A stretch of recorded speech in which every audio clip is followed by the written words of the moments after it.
Hey YouTube, it's Fuego Muy. I have another video for you guys. I've been planning this for quite some time. I just wanted to build a PC from the ground up, and that's what we're going to do today. We're going to make a PC.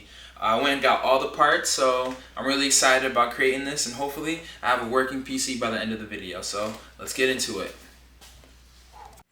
Okay, so let's look at some of the parts that I got. For the CPU, I've got the AMD Ryzen 9. So a pretty powerful CPU. Hopefully, it gives me the great performance that I'm going to need for this build. For RAM, I got the G-Skilled Flare X5. Looks like it's 32, so 64 gigs, two 32 gig sticks. So that should be awesome. For the motherboard, I'm looking at the ROG Strike. Yeah, gaming Wi-Fi board. Yeah, this looks pretty cool. Alright, if you don't know, I'm still kind of new to the PC part scene, so this is still a learning experience for me too. Oh, and then for the graphics card, this is what I'm really excited about. Got the RTX 4080, so pretty cool with that. NVIDIA RTX. It's going to be exciting. So yeah, and then just the other stuff. Storage. Cooling. The case looks pretty interesting. It's a fractal case, and it came with 2 fans, so that should be fun. So yeah, these are all the parts. Hopefully it's easy to put together for this build. I'm excited. Yeah, I'm excited for the build. I'm just gonna get right into it and start working on it. Bam. Okay, so to get started, we're unpacking the motherboard. Here we have the ROG Strix motherboard. I hope I'm saying that right. But yeah, I remember at this part I want to be super delicate because like I've never done that before, and I know it comes in like this, I don't know, little wrapper thing to help keep the pins and stuff on the motherboard safe, but whatever. Anyway, that was me holding up the CPU incorrectly. I had it upside down, but it's all good. But yeah, I'm unboxing it here. It's the Ryzen 9 that I'm using. It's supposed to be a really powerful CPU, a consumer-based one. And this part I had to be really delicate for because it has really expensive pins on the back, and those connections are super powerful. And if you bend one of those, it can really cause issues. So yeah, so I'm unpopping the part where you put the CPU in, and look at me just trying to figure out what this thing even looks like. I'm just matching it up with some videos I was watching to compare. I'll post the links for those videos as well so you guys can follow along too, because it's a really challenging process, and without having that kind of reference it would have been hard to make sure I'm doing everything properly. So yeah, so pretty much pop that bad boy in, then you kind of bend that piece back in, and there you go. It's in there. And depending on your motherboard and CPU combo, this might be a little bit different, but this is what my setup was, and that's it for that part. Okay, next what I'm preparing for is to put in the RAM. This is actually a pretty simple step, probably the easiest step in this entire process if I'm being honest, but I'm still using my reference to make sure that I get it going properly. I think really you have 2 things to compare, or 2 things to worry about. Making sure if you are using DDR4 or DDR5. Here I'm using DDR5 RAM, and the only thing is you have to make sure your motherboard and your RAM pieces match up correctly, and it's easy to tell if they are because DDR4 will have the same alignment and DDR5 will have the same alignment. But if you're using DDR5 RAM with a DDR4 motherboard, then it's not going to match up, and it's almost impossible to mess that up. But here I go, pushing that in, just pop that bad boy in, pop that bad boy in. Now I'm getting my 64 gigs of RAM, so I'm really out here. I can run all the software, everything. Run Photoshop and Pro Tools, and I don't even know, all the expensive heavy memory applications at the same time with that. Okay, so with that in, that's a huge part of I'm pretty far along in the process now. So here I'm just looking over the manual. I would say that's a huge part of the process. You definitely want to look at the manual for your motherboard as you're going through all of these steps, because that's going to hold all like the really small details and nitty-gritty things that you may come across that won't be in any other video or any other online resource. So here I got a little mini screwdriver set. It's called the Mako set or whatever.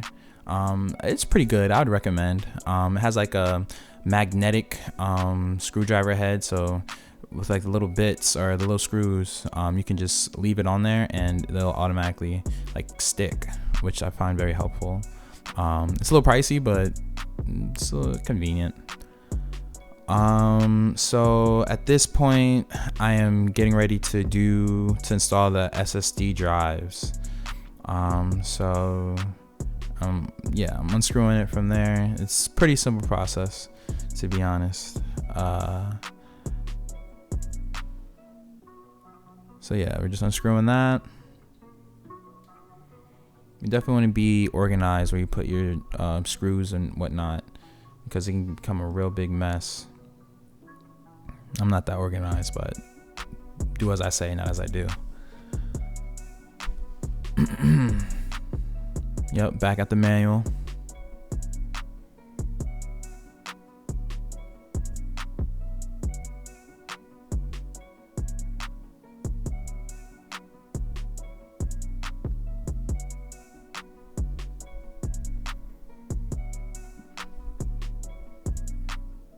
Okay, and I'm going for the SSDs now.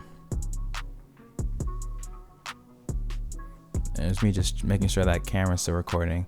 Yeah, like sometimes my camera has a knack of just like stopping its recording, so don't mind me if I look at the camera all the time.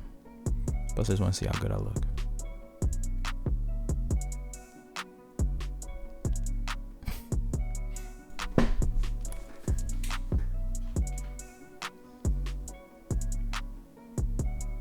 Alright, so it looks like I got it in, screwed it on, and everything's looking good so far. Okay, so here I'm starting to put in the cooling unit. This pretty much gets airflow to the CPU because that's the hottest part of the build. That's where all the heat gets generated, or most of it at least. So you definitely want something like this, either pretty much this, like a cooling unit, or fans or something like that. There's also like liquid cooling units, but I thought that was like a little too complicated for my first build, so I just went with like the regular old thing. It's actually a pretty heavy little object, probably the heaviest thing in the build, so be wary of that when you're messing around with it, and try to follow the tutorials and the packaging that comes with it for installing. Yeah,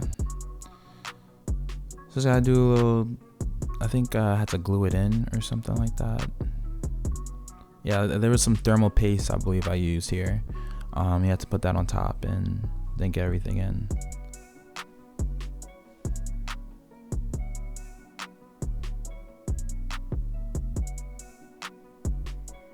Okay, now I'm screwing the unit into the top of the CPU.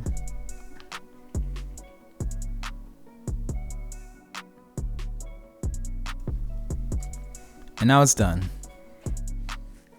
So next what we have here is setting up the GPU. So reminder, I got the GeForce RTX 4080, which is a pretty good GPU, pretty close to the top of the line for consumer GPUs, and you know, NVIDIA product, NVIDIA to the moon. I'm a true believer. I think they make some quality stuff and their stock is doing really amazing.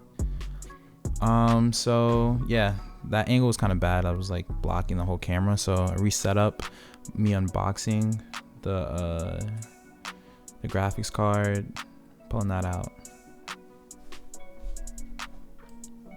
Mind you, this is actually the heaviest part of the build.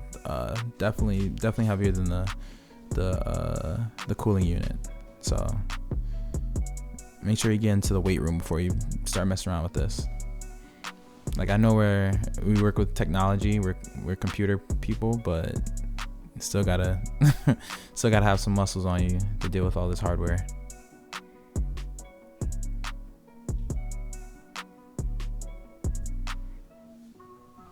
And yeah, I was like super lost, but I ended up getting the thing in. My camera died, so I didn't get all the footage of me putting it in, but here's the finished product of the entire build inside of my chassis, as well as like the motherboard, CPU, GPU, all that stuff inside the chassis, the case, you know, chassis, what, you know, the cool kids call it. But yeah, so this is the entire thing in there. Also, I put in the power unit too, I believe, which is pretty easy. Just follow how you set up the case, and there should be a compartment for the power unit, which is the part that plugs into the wall for the outlet to power the whole build. Okay, so here's a part where I started freaking out. I had powered up the build and connected it to the monitor to try to start everything up, but it just didn't work, and I had no clue why. I thought I followed all the steps correctly. I did everything as I was supposed to, but it just wasn't working. So I was kind of freaking out at this point, and by this time I think I was a couple hours deep. I know I was a couple hours deep into the build, probably like 3, 4, maybe 5. Yeah, I spent like a whole day going through all these steps, so I was pretty tired by this time.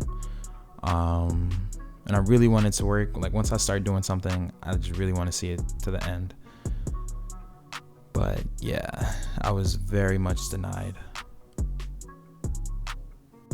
So after a lot of testing, I was actually able to fire it up. I had to do an out-of-box like testing scenario, which took a little bit of work, but dropped that. It's all good.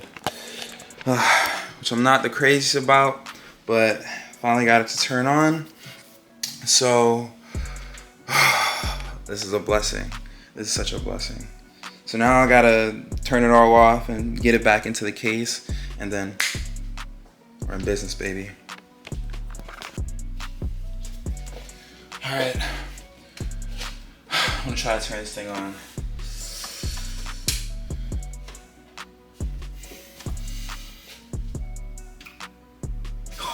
Oh my God! Everything lit up. Come on. Hope the screen turns on.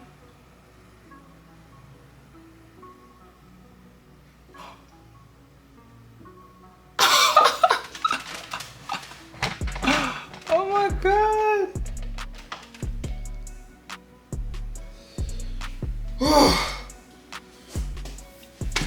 Now that is an amazing feeling. Holy crap.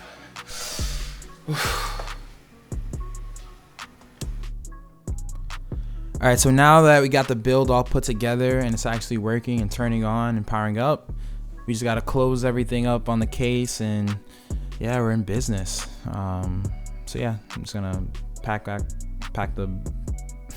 put the back back on and screw it back in, and then cover up the front.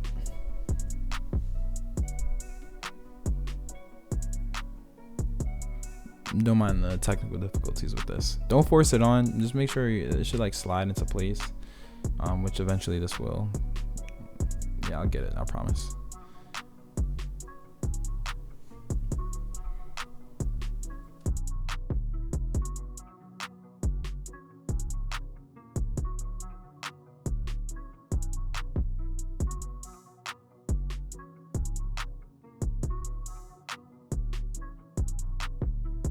Okay, so now that we have the back on, the only thing left is to put on the front to the case.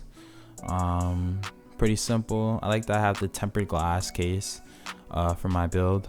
It makes it really aesthetic looking, so you can look and see all the RGB lights in the build, and just, yeah, you can just see all the hard work you put into it without having to open up the case. So I would definitely recommend that. And oh, don't forget to take off the wrapping like I just did. Yeah. So now I'm going to show off how everything looks. So pretty, so pretty. The fruits of all our labor. Oh man, well, my labor. You guys just got to watch a quick video. And to prove to you that this actually works, here's me launching up Windows and running Google Chrome, and let's see what website I'll be visiting first. YouTube, of course, obviously. So don't forget to go to YouTube and like and subscribe to me, which you already are if you're watching this. So just like and subscribe to me. But yeah, and that's how you build a PC in 2024. Peace.